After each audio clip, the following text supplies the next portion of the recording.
You might have noticed that the words you're familiar with sound very similar in another language. The 18th century English judge Sir William Jones noticed this too and, in his quest to explain this, kick-started the field of historical linguistics. As he studied Sanskrit in his time in Calcutta, he noticed how it resembled European languages. From there, he started comparing other languages to Sanskrit too. He theorized that all these languages shared a linguistic parent and named it Indo-European. This gave birth to a new field of scholarship, which even extended to making hypotheses about the civilizations that used descendants of this language. The English of today is very different from how it was in the past. One of the principal evolutionary changes in the development of the language occurred when the Angles and the Saxons arrived in Britain. Originating in northern Germany, these Germanic tribes left in 450 AD and started influencing English after displacing the Celts. After that, the Viking invasion in 850 AD caused the division between the southern English and northern Vikings, further changing the fate of the English language. Many Scandinavian words entered the English lexicon, adding commonplace words like window. After that, Norman conquest changed English again, forming tiers within the vocabulary based on its source, just as it did the society. Anglo-Saxon words like baker and miller were for laborers, while skilled artisans were named by French words of painter and tailor.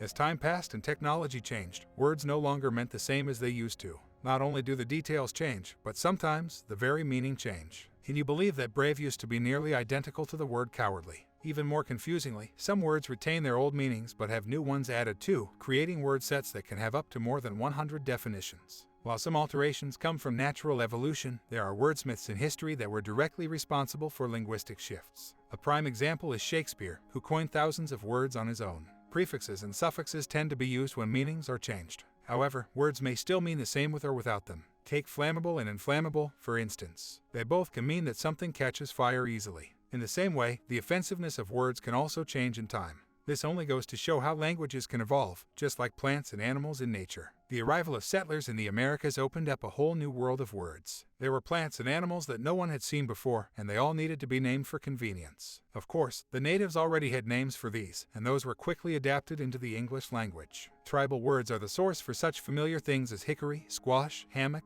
and raccoon. Meanwhile, words like landscape, prairie, mustang, and canyon were from European languages. With this shift, however, there is now a rift between British and American English, which can indeed be confusing.